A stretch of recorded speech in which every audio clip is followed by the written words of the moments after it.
Hey there and welcome back to The Sims 3. My name is Pete and today we complete another episode of this attempt to fully complete The Sims 3 World Adventures. Last time we left off after exploring 3 tombs, the Copper Quarry, the Pyramid of the Wind and the ruins of Karnak, and today we'll step into what is arguably the most complex tomb in all of Simhara, but it holds a reward that is better than anything we have obtained so far. So, after a short morning conversation, our 2 adventurers head out. We're sending them all the way across the map for this one. It is a long journey, and it leads us to Abu Simbel, the very last tomb in this series that we have not yet explored. Gaining entrance is not quite so easy though, as we are informed of here, as those who wish to enter this sanctuary of horrors need to make worthy donations, a relic of ancient times and a gift from the stars. In practice, this means any relic aged ancient or older, and on the other pedestal here, a small or tiny space rock. The relic was briefly transferred over to Sanat's inventory from William, and once it is placed, the doors open.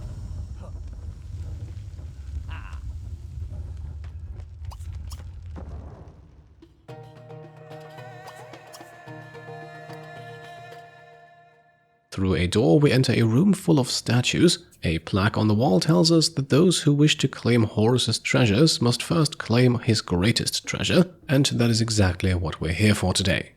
We then make our way over to a dive well. The path behind Sanat is immediately blocked by a fire trap that cannot be disarmed, so the underground tunnel here is the only way forwards. With the help of Pangu's axe, we quickly smash a pile of rock rubble. Once more, I cannot stress how important I think it is to grab this axe as early as possible. Then we read another plaque here that warns us that once we leave this tomb there is no going back. And not just that, this is also a tomb that Sanat will have to complete all on his own. Consider it his final grand adventuring challenge. This tomb is specifically designed that way, although we can later on find ways around that restriction. Case in point, while Sanat is still searching for treasure in a hole in the floor, his mentor William Picking arrives at the tomb entrance, but as Sanat stands on the pressure plate here to open the door into this room, it immediately closes again, and with the fire trap in the other room also blocking that path, there isn't really anything William can do to join his young protege. That protege meanwhile discovers a secret hidden door and can now help himself to the treasure behind it, a valuable piece from the Dangerous Creatures collection, fulfilling an extremely lucrative wish for Sanat. Realizing that he won't be of much use here, William then goes fishing while Sanat looks for a way onwards. The keystone he grabbed earlier opens a door, behind it some stairs that he can follow to get to the level below. We immediately notice several scorch marks on the ground, indicating fire traps. 2 signs by the door here then give us clues. The first tells us that the eye belongs on the Circle of Horus, the second reveals that the statues know the answer, and yet those who have not yet received Horus's greatest treasure would not do well to pass by. Now, let's focus on the statues for the moment. You can see that each one has 2 pressure plates next to it, and there's always 1 pressure plate facing in the exact same direction as the statue is looking. Stepping onto those tiles activates lights in the middle of the room, and once all 4 lights have been activated, the chains on the door here are broken, revealing a small treasure chamber behind. Considering that we had to solve an entire puzzle to get inside though, the reward is somewhat disappointing, but thankfully there are more secrets to be found. A hidden door, for example, lies in this corner of the room. Behind it though, just a flamingo and some toilet roll. Not exactly the kind of stuff a daring adventurer is hoping to find. So we head back into the main chamber and through the last door that remains, and now the puzzling really begins. 2 differently colored pathways lie between us and the next door. For the first section, we are told to follow the color of warmth, so the red path. The next plaque then tells us that the colors of earth and sky are safe, so we follow the blue path to the next sign. This one tells us to stay left, as the right path can be the wrong path. Plaque number 4 then instructs us to follow the color of the top of the rainbow, so once more we follow along the red path. Then we are told that the path of tears may not be pleasant, but it is safe, so once more we switch to the blue path. And the final plaque then warns us that he who deviates from his path will only find destruction, so we stay on the blue path and finally make our way to the door. In the next room, a deep voice then warns us that only those able to overcome their greed may take the Eyes of Horus. For now, Sanat can simply investigate a suspicious-looking piece of wall, while we switch over to William, who has found a good fishing spot near the water in the sand, where I'm hoping he'll find all of Simhara's unique types of fish. Sanat meanwhile has opened the door but will not go through just yet. Instead, he opens a treasure chest. However, he will not be allowed to keep the extremely valuable statue of the cobra. Instead, he'll need to place it on the pedestal here to demonstrate that he is not greedy and to deactivate the trap. As he then makes his way over to the floor switch, fire springs up all around that pedestal, so it looks like there will be no going back for the treasure. Meanwhile, over on the wall here, there sits one of the Eyes of Horus, and these eyes are fantastic as they can be used to teleport from one to the other. Officially, the tomb is also already completed at this point, so in theory we could now just grab the left eye, use it to teleport over to the other, grab that one too and leave, but we're not going to, as there is quite a bit more still left to do. So instead we grab another valuable gold figurine from the chest here. As you can see though, the pedestal that we need to place it on is currently inaccessible. We can clear a path to it though by standing on the two pressure plates here. And once again, it is absolutely vital that we leave the two Eyes of Horus exactly where they are for the moment. So, as you just saw, we unlocked a door. A similar one is placed in the room on the other side. Just in that moment, William also improves his fishing skill to level 3, but we stick with Sanat for a little while longer, who has just discovered a secret treasure room. But once more, as we step inside, we hear a warning, telling us that this treasure is not for the taking, and that he who disturbs the Red Priest of Horus will pay with his life. Very fittingly then, the only entrance and exit into the room shuts behind us and a mummy appears. Sanat snaps a quick picture and then actually invites the confrontation. He does have some mummy snacks in his inventory after all. Doing it this way is actually my recommended method, as the mummy will re-enter its sarcophagus afterwards. Once inside, it will then take a nap, and this allows Sanat to safely rummage around inside, even though this time he sadly doesn't find anything overly valuable. So, up next, let's go through those two doors we just unlocked. For the time being, let us ignore the chamber that is also revealed in the process. Instead, Sanat can now place that second gold figurine and clear a path towards that second Eye of Horus. We then switch to William and note that he has caught some frogs, while Sanat discovers a very familiar looking treasure chamber on this side of the room as well. The mechanics are a little different in this one, however. Apparently, the Blue Priest of Horus is generous, promising to not harm us if we only collect the treasure but leave the dead be.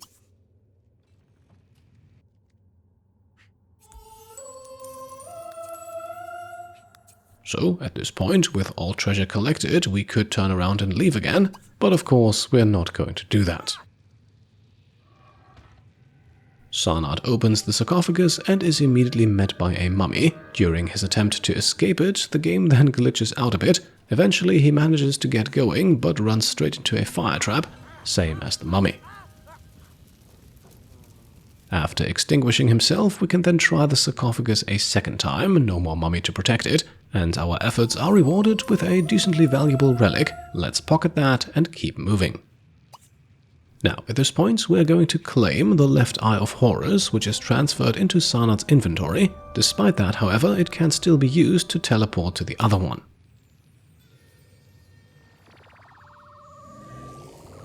Let's grab that other one too, and at this point we need to start thinking with portals. We now enter the next chamber and we're told that going backwards is the key. So we want to read the plaques near all of the 4 pressure plates, and the first one we come across here already reveals itself to be number 4. So going backwards, that should be the one that we want to step on first.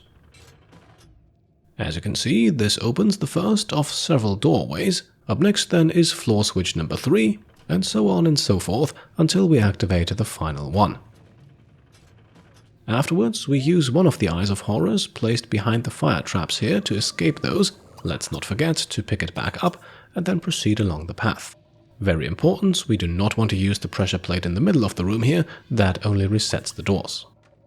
We then enter another chamber at the far end of the corridor, and while we explore what's behind the other doors too, we now trick the game's system a little bit, because these Eyes of Horus can safely be transferred from one sim to the other, so let's give one of them to William and place the other one on the table here. Sanat can then get himself some much needed sleep, while a very tired and very smelly William can now teleport himself over to his young adventuring companion, but he will use the bed over in the other chamber here. There's enough room for both of them to have some privacy.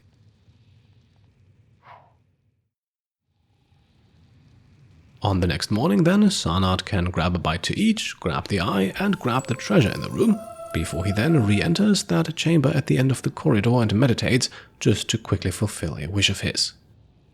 William meanwhile follows a very similar morning routine, grabbing the treasure in his room before joining Sanat. The two of them will now each inspect the torches on the wall here. Pulling those unfortunately comes with fiery consequences, but it also reveals floor switches on the opposite side of each torch. Obviously, the game's intention is for us to use the Eyes of Horus to navigate this room. As you can see though, there is no need for that. Once our two adventurers have stepped onto their respective plates, a door at the end of the room opens, and as it does, the traps vanish. If you are now wondering why we are not interacting with these holes in the wall here, their only use is also to deactivate the traps, so that players don't get themselves stuck.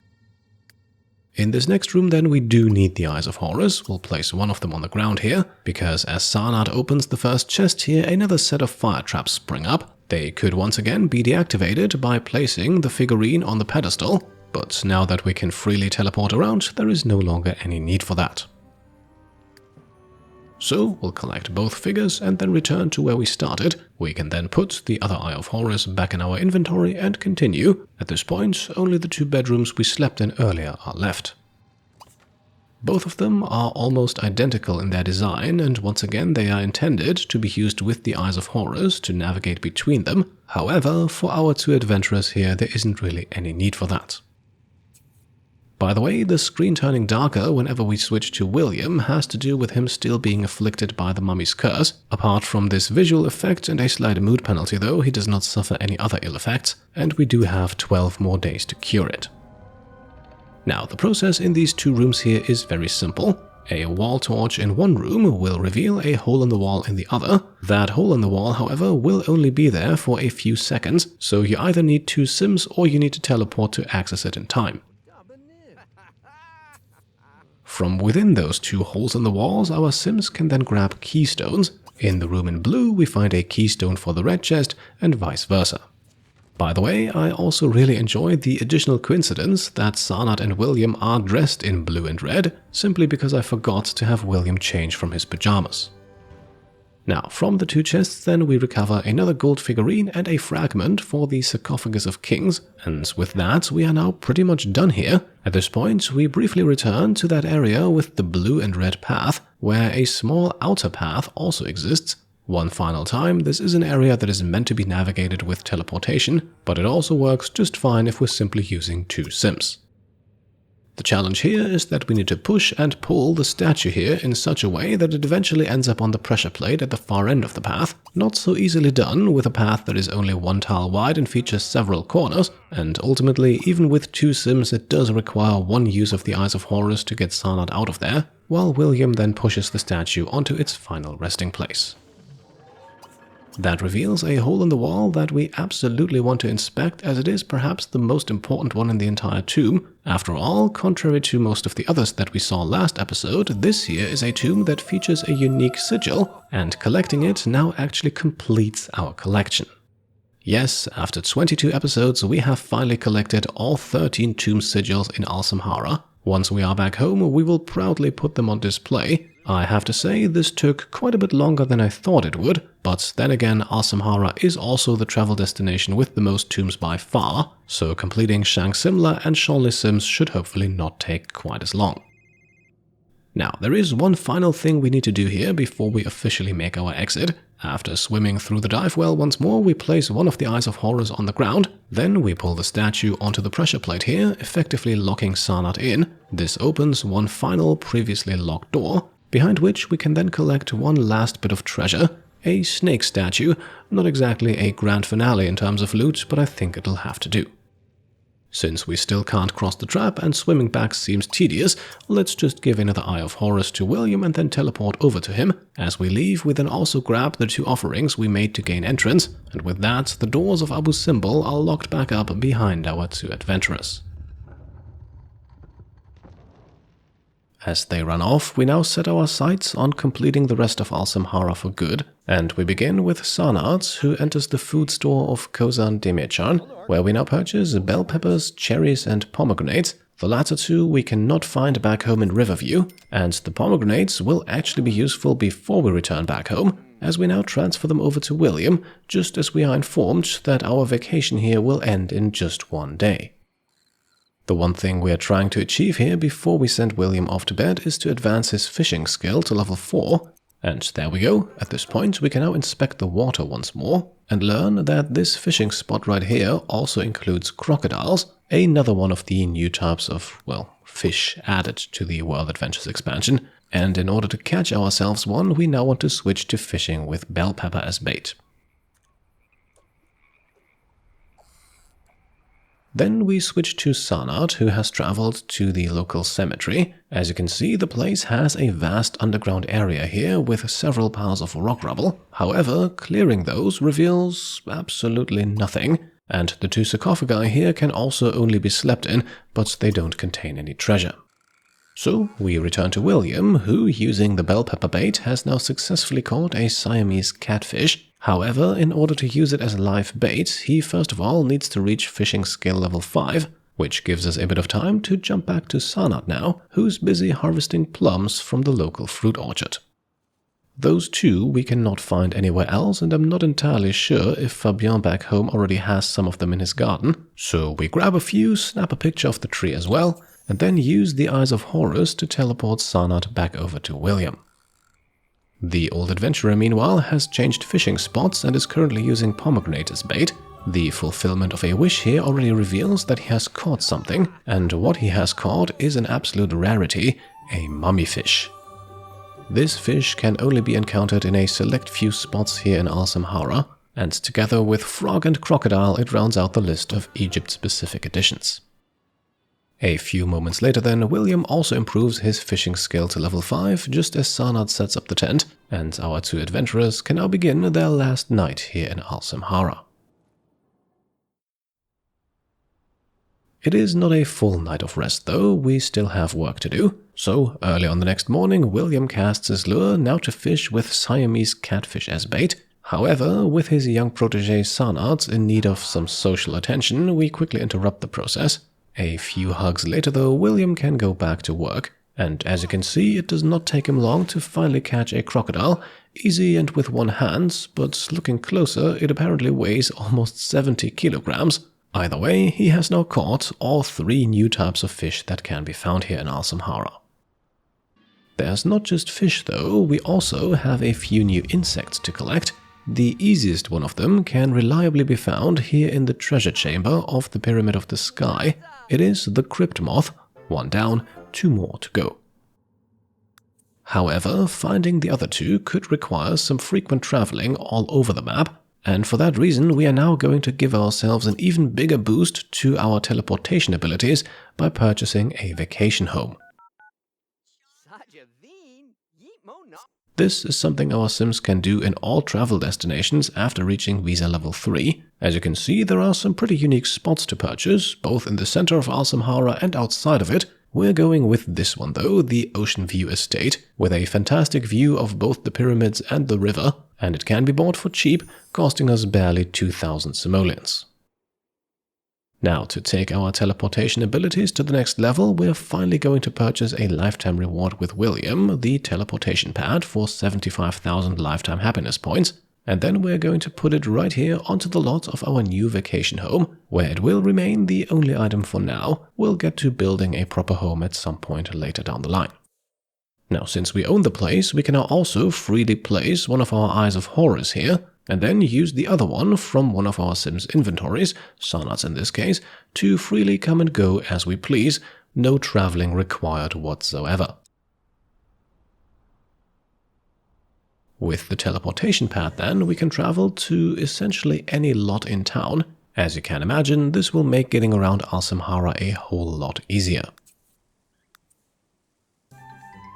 From the local mission board, Sanath then picks up another photography quest. A picture of floor switches is already in his inventory. William, meanwhile, will take pretty much anything he can get, even if it is another relic collecting quest in a tomb we have already visited. More on that in just a second. First of all, we watch Sanath turn over the photo, this time to special merchant Cleopatra Butterfly.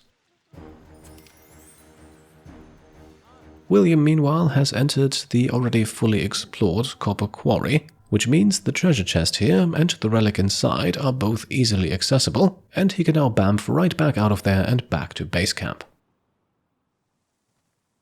Sanath is already busy picking up the next photography quest. This time treasure chests are in demand, and as he leaves to deliver the photo, we can now place one of the Eyes of Horus over by the adventure board here. That way our Sims can always return back to the place, no matter where the other one is.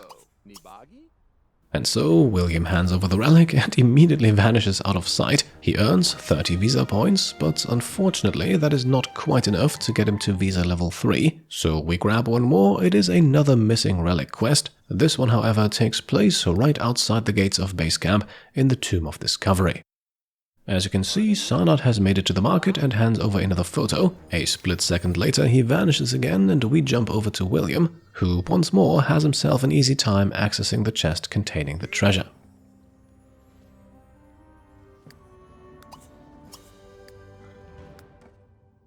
As his last quest of this journey, Sanath then picks up Pomegranate Farmer. To meet the quality requirements here, however, we will need to grow some of them ourselves, another task for Fabien back home. William, meanwhile, meets with Kylantha Heartstone to deliver one last relic, and handing it over not only rewards us with 800 simoleons, but also with William finally reaching visa level 3. At this point, we've done pretty much everything there is to do here in Simhara. We reward Sanath with the Steel Bladder lifetime reward, and William goes shopping at general goods merchant Izirina Doiran's store once more, where he purchases 10 showers in the can. We can also use our vast pile of ancient coins to purchase from Ketavan Moraeus once more. In particular, now that William has reached visa level 3, we are going to grab the Simhara Certificate of Partnership, which allows its holder to stay here in Egypt for even longer. Unfortunately though, it cannot be used to prolong a journey that has already started, so in a few hours William and Sanath will have to leave. There's just no way around it. Afterwards, our two adventurers reconvene by the fire pit over in base camp. We have 2 more types of insects left to catch with Sanath, but as you can see on the map here, there's really not a lot of them present at the moment. So maybe by waiting for a few hours we can get some of the unique ones to spawn, otherwise we need to catch them on our next and likely final visit. Chatting at the fire, Sanath and William also become best friends. And then, while we wait, we might as well practice. As you can see, there are some butterflies nearby, not the ones we're looking for, but still, perhaps it helps put Sanath in the right mindset. Eventually then, in the late evening, we are in luck. Some Scarab Beetles have spawned at the graveyard, and Sanath thankfully succeeds at catching one. And with that, we are unfortunately done here for this trip. We are still missing the extremely rare Cleopatra Butterfly, but butterflies don't spawn at night, and in a few minutes our trip will be over, so we might as well have William pick up the phone here and end it a little early.